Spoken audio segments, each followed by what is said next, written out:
Salut, cette semaine sur TV3V, le carnaval des enfants à Oberbronn, puis une conférence sur les OGM à Niederbronn, et enfin l'Open de Jiu-Jitsu à Gundershofen.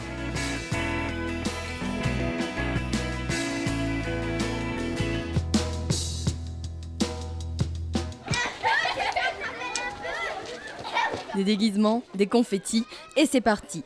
Près de 40 enfants ont défilé dans les rues d'Oberbronn ce mercredi 22 février.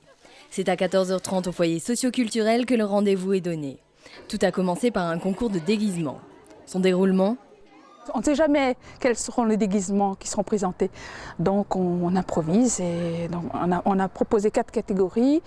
La catégorie princesse, la catégorie héros, animaux et tous les autres, donc les divers. Et donc dans chaque catégorie, on propose 3 prix. Et tous les enfants, donc auront de toute façon, tous les participants auront un diplôme. Bien sûr, les gagnants auront un diplôme un peu plus joli, mais tous les participants auront un diplôme et une récompense. C'est l'association Autour de l'école qui organise pour la 2e fois ce carnaval. Petite présentation. Au départ, c'est une association de parents d'élèves pour aider l'école parce que l'école avait besoin de livres pour sa bibliothèque et nous avons pensé qu'effectivement, par le biais d'une association, nous arriverions à faire des ventes de pommes, des ventes de chocolat, enfin de toutes sortes d'actions pour pouvoir aider l'école dans son équipement. Mais nous n'avons pas voulu que cette association ait ce but-là uniquement. On a voulu que ce soit aussi pour le village, pour les enfants du village, les jeunes du village. L'association organise de nombreuses manifestations, comme par exemple des après-midi récréatifs pour Halloween ou encore la prochaine en date, une chasse aux œufs pour Pâques. Tout s'est bien sûr clôturé par un goûter avec des beignets, de quoi reprendre toutes les forces dépensées lors de la cavalcade.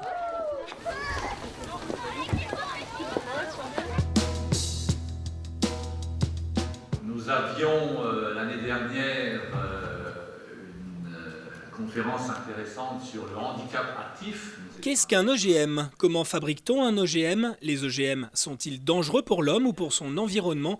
Et quelles sont leurs applications ? Telles étaient les questions soulevées et débattues lors de cette conférence à la Maison des Arts et Congrès de Niederbronn. Organisée par l'association Dynamique Nord-Alsace et animée par le député-maire Frédéric Reiss, ce débat a pu réunir des acteurs directement concernés par le phénomène. En proposant un débat sur les OGM. Qu'est-ce qu'un OGM ? Un OGM, c'est un organisme dont on a modifié les caractères en lui ajoutant quelque chose de nouveau. Et on ne l'a pas simplement pris dans la nature, on a modifié ce qu'on a trouvé dans la nature pour qu'il s'exprime dans cet organisme-là.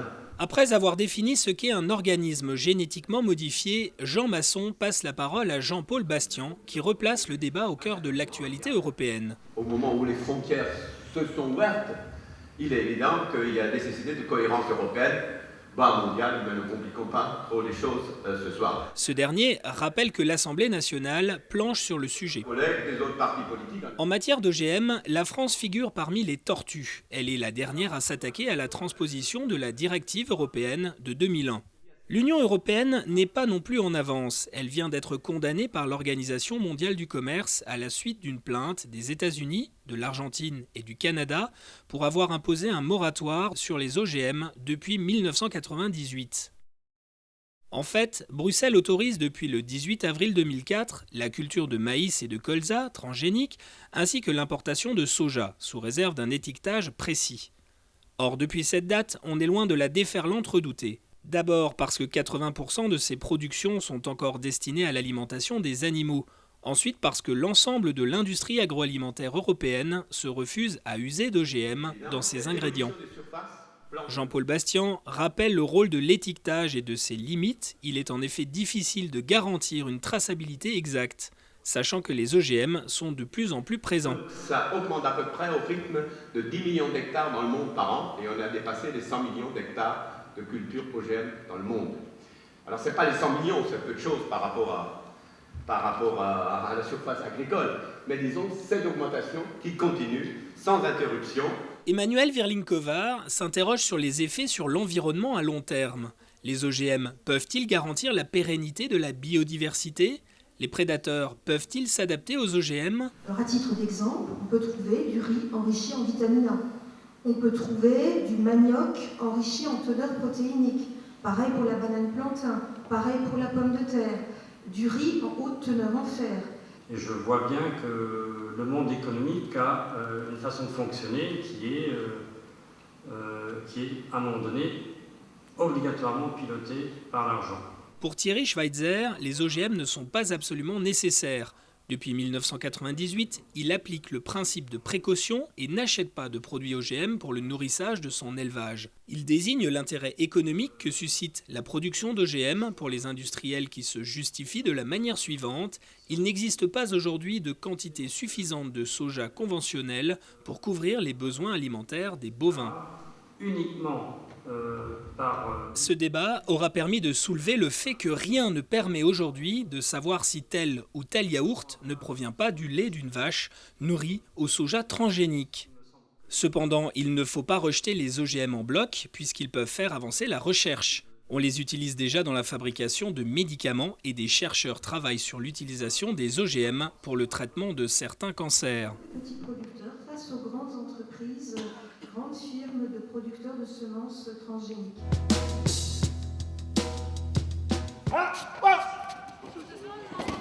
Pour la 3e année consécutive, le judo club de Gundershofen a organisé l'Open départemental de Jiu-Jitsu. Fondé au Japon, le Jiu-Jitsu existe en France depuis 1935. L'entraîneur du club nous en fait une petite présentation. C'est un sport de combat qui est à l'origine il y avait le Jiu-Jitsu. Et de là, Jigoro Kano a créé le judo, une forme un peu moins violente que le Jiu-Jitsu initialement au départ. Les samouraïs, c'était leur arme de guerre, je veux dire. Ça prenait à se battre avec ça. Réactivité, rapidité et respect des règles de l'art sont les maîtres mots des participants. Sur le tatami, aucun coup n'est réellement porté, mais cela n'en est pas moins spectaculaire. Chaque combat est bien sûr noté par les juges et c'est le juge-arbitre qui désigne le vainqueur. Rappelons qu'à Gundershofen, le jiu-jitsu est dispensé par 2 moniteurs ceinture noire de judo. Le club propose de nombreux cours pour des personnes de tout âge. On compte actuellement 102 licenciés, aussi bien petits que grands. Au niveau de moyenne, il y a 50% de petits ou de grands. On y pratique le judo, jiu-jitsu, taïso, loisirs ou compétition au choix des adhérents. Cette journée s'est bien sûr terminée par une remise des prix et que ce soit avec une coupe ou une médaille, personne n'est reparti les mains vides. Félicitations.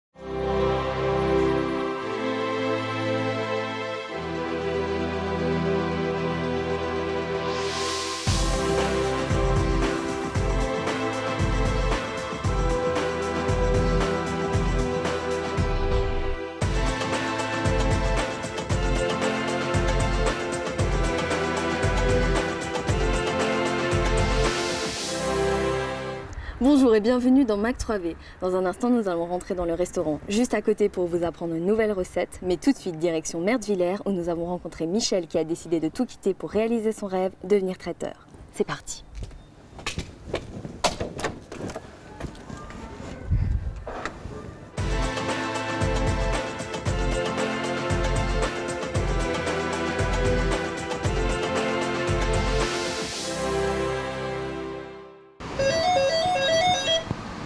Michel, bonjour. Michel a 35 ans. Depuis le 1er novembre 2005, elle a créé sa propre entreprise, Les Délices de Michel. Ce qu'elle propose, des plats du jour divers et variés, mais aussi une carte traiteur. Pour Michel, cette envie de faire de la cuisine ne date pas d'hier. Ça a toujours été une idée à moi depuis que je suis toute petite. Passionnée par la cuisine, donc j'aime bien. J'ai toujours voulu faire un métier lié à la cuisine. Et puis je me suis lancée. Je me suis dit, il n'y a rien à perdre. Pour réaliser son rêve, Michel et son mari ont transformé la cave en véritable cuisine de professionnels. Un gros investissement personnel, mais aussi financier. On ne peut pas tout avoir au début, hein. On s'est dit, on fait ça chez nous. Et puis on a commencé à économiser, à carreler, à s'acheter du matériel, ouais, petit à petit. Et puis, ouais, ça s'est concrétisé comme ça. Aujourd'hui, au menu, saucisses à frire, pommes de terre rissolées et salade de carottes. En dessert, Michel a préparé de magnifiques tartes aux pommes. Et si jamais le plat du jour ne vous convient pas, Michel propose aussi un menu pilote et même un menu minceur pour se régaler tout en gardant la ligne. Ça va être difficile quand même de se faire connaître au début, ça va pas trop être difficile? Ça va, ça va. On fait de la publicité, on distribue des tracts tous les mois avec le plat du jour. On fait ça sur... Au début, on avait Eschbach. Bon, la livraison est gratuite pour Eschbach, Laubach, Merziller, Mittesheim, Forstein, Griesbach. Et maintenant, je vais rajouter Gumbrechtshofen et Gundershofen. Pour réaliser tout ceci, Michel travaille environ 15 heures par jour. Elle nous donne une journée type. Je me lève entre 5h30 et 6h. Je commence toujours à faire le gâteau. Et après, mon point de vue, viande, toujours après je fais la viande ou les légumes. Pendant ce temps que la viande elle cuit, je commence à faire les légumes ou les pommes de terre, je sais pas, ouais. Mais je commence toujours par le gâteau. Ensuite, Michel met tout ça en boîte et c'est parti pour 1 heure de livraison chez les différents clients.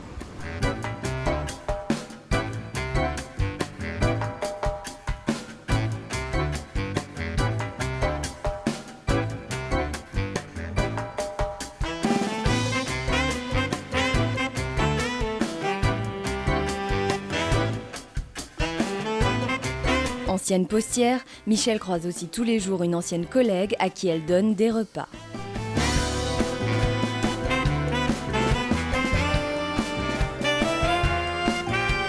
Une fois les livraisons terminées, Michel nettoie sa cuisine et va faire des courses pour le lendemain. Elle se fait aussi livrer certains produits directement d'Allemagne. Ce livreur, il me ramène toutes les semaines les choses que j'ai sélectionnées dans la promotion ou dans le catalogue, qui me laisse toutes les semaines. Et puis moi, c'est un gain de temps, il me livre, c'est facile. Et quand on demande à Michel si elle est satisfaite de ses débuts dans la profession... Oui, assez satisfaite, oui. Ouais.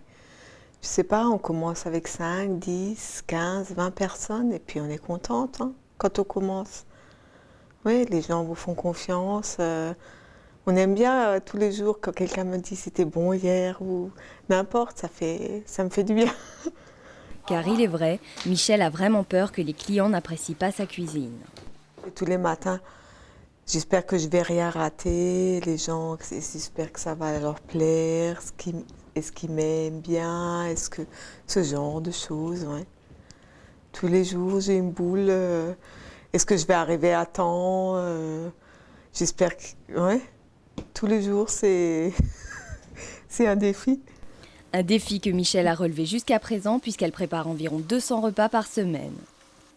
Aujourd'hui, elle a pour projet de réaliser son propre magasin où les personnes pourraient venir afin de découvrir sa cuisine. Rappelons tout de même qu'elle propose aussi une carte traiteur où le client peut choisir le menu qu'il souhaite pour n'importe quelle manifestation. Ceci peut s'accompagner d'une prestation à domicile avec service et ambiance musicale. Donc, merci. Au revoir. Voilà, je suis à l'intérieur du restaurant. Nous allons aller dans les cuisines. Marie, tu me montres où c'est ? Oui, c'est par là-bas. Et un petit jingle tout de suite.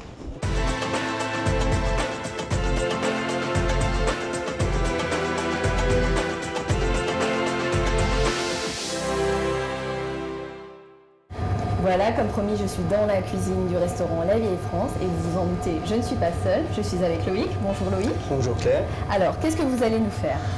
Aujourd'hui, nous allons faire un millefeuille de galettes de pommes de terre avec du saumon fumé sur une crème de réfort. Bah, dis donc. Et qu'est-ce qu'il nous faut alors comme ingrédient pour faire tout ça? Il nous faut 1 kg de pommes de terre crues, 1 kg de pommes de terre cuites, il nous faut 4 œufs, 2 oignons, du persil haché, du sel, du poivre et de la muscade. D'accord. Ça, c'est pour les galettes. D'accord. Après, il nous faudra du saumon fumé. Il nous faudra 10 centilitres de crème fraîche, du réfort pur et un demi-citron pressé. D'accord. Et pour combien de personnes tout ça alors? Pour 4 personnes. Pour 4 personnes. Maintenant que vous nous avez donné les ingrédients, qu'est-ce qu'on fait? Comment on démarre cette recette? On va commencer par râper les pommes de terre cuites. D'accord. Ensuite, on va râper les pommes de terre crues. Ceux-là, par contre, il faudra les mettre dans un torchon et bien les essorer pour sortir un maximum de jus. D'accord, ok. Donc avec un robot? Avec un robot, oui, une râpe normale, comme pour faire une salade de carottes. D'accord.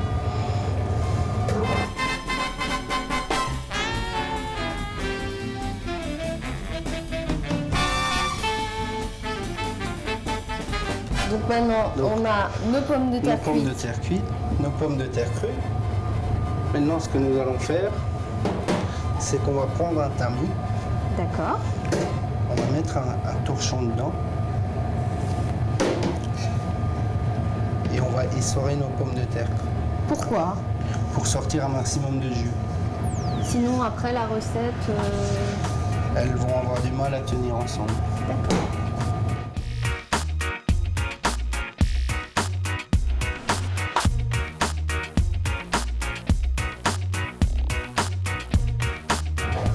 On récupère nos pommes de terre.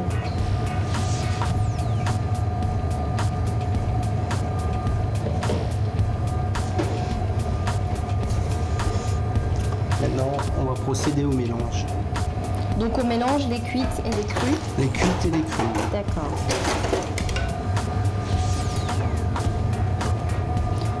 Faut faire attention à quelque chose ou on les mélange tout simplement? On les mélange, on va incorporer le reste d'ingrédients.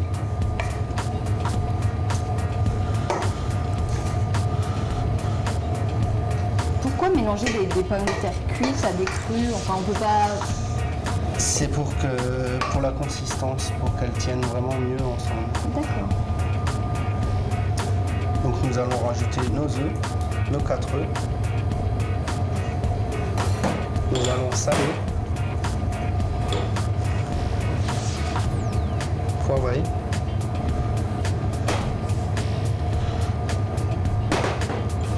une pointe de muscade moulue,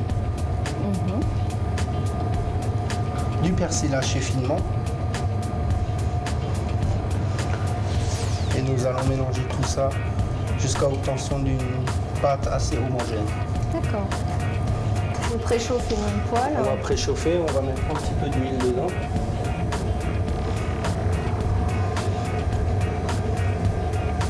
Il faut qu'elle soit bien chaude la poêle? Il faut qu'elle soit bien chaude, oui. Oui, d'accord.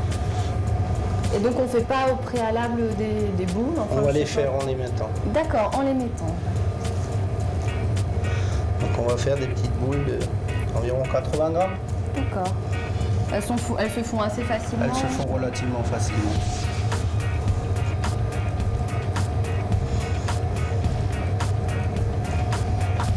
Est-ce qu'il faut bien surveiller la cuisson? Il faut faire attention, ça va relativement vite. On va les aplatir un petit peu.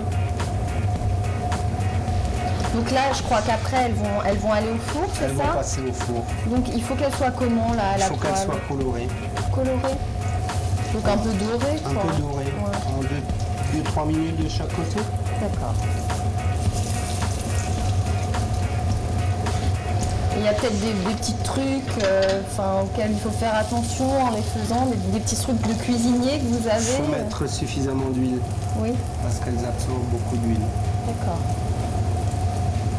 Est-ce qu'on pourrait prendre de l'huile d'olive aussi ou... On peut. On peut. Dès qu'elles sont bien colorées, oui, on va pouvoir les passer au four. Le four à environ 180 degrés pendant 5 minutes. Pendant 5 minutes. Il faut le préchauffer avant le four? Vaut mieux, oui. Oui.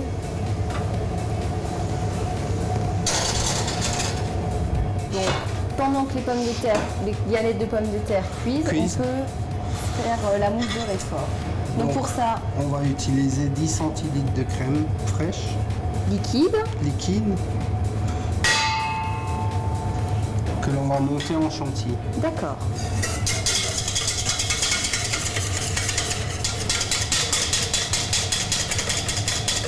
Donc voilà, une fois notre crème montée, vous voyez la texture.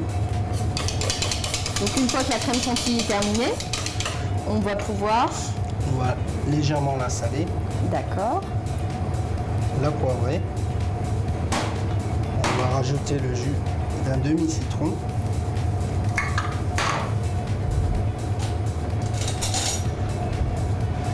Et on va mettre une pointe de réfort. Faut pas trop en mettre car c'est très fort. D'accord.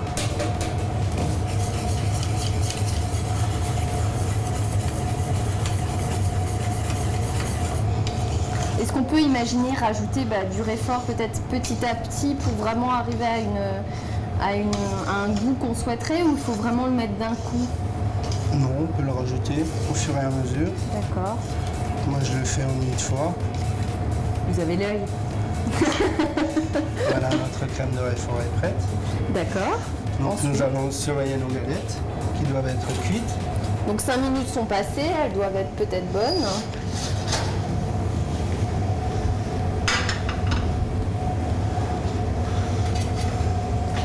À quoi on voit qu'elles sont cuites maintenant ces galettes? On le voit bien sur la tronche là. Quand on appuie sur la tranche, il faut que ça reste, ça soit vraiment relativement ferme.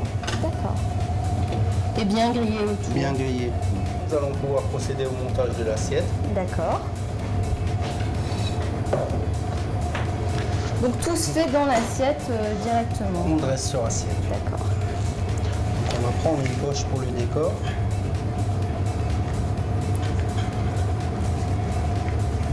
Une poche à douille. Une poche à douille, oui. On va mettre une douille cannelée. Est-ce qu'il faut un certain diamètre au bout spécifique? Pas spécifiquement. Est-ce que vous avez peut-être un petit truc pour bien utiliser la poche à douille? Il faut retourner les bords et on essuie pour pas en mettre partout. D'accord. On va la remettre, on va secouer un peu pour descendre tout le contenu. D'accord. Et puis on va en sortir un petit peu pour se faire sortir les bulles d'air. Ok. Donc nous allons procéder au centre. Nous allons mettre un petit peu de réfort. Nous allons mettre une de nos galettes par-dessus. Donc on met une cuillère de réfort, après une galette par-dessus. Nous allons mettre un petit morceau de saumon. Nous allons compléter par une deuxième galette. Et encore du saumon. Et encore du saumon. Voilà. Nous allons mettre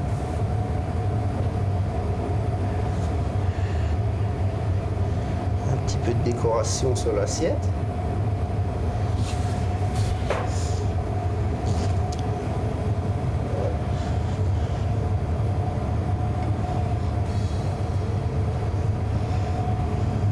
Et donc là, il faut servir rapidement, je pense.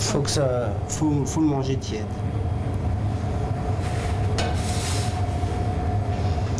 Et voilà, nous avons un millefeuille.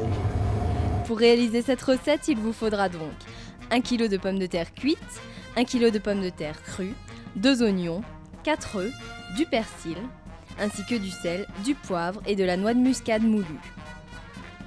Pour la crème de réfort, il vous faut 10 centilitres de crème fraîche liquide, un demi-jus de citron et une pointe de réfort. Et surtout, n'oubliez pas le saumon fumé. Parfait, merci beaucoup de nous avoir appris cette recette. Puis quant à moi, je vous dis à très bientôt. N'en mangez pas trop. Au revoir. Au revoir.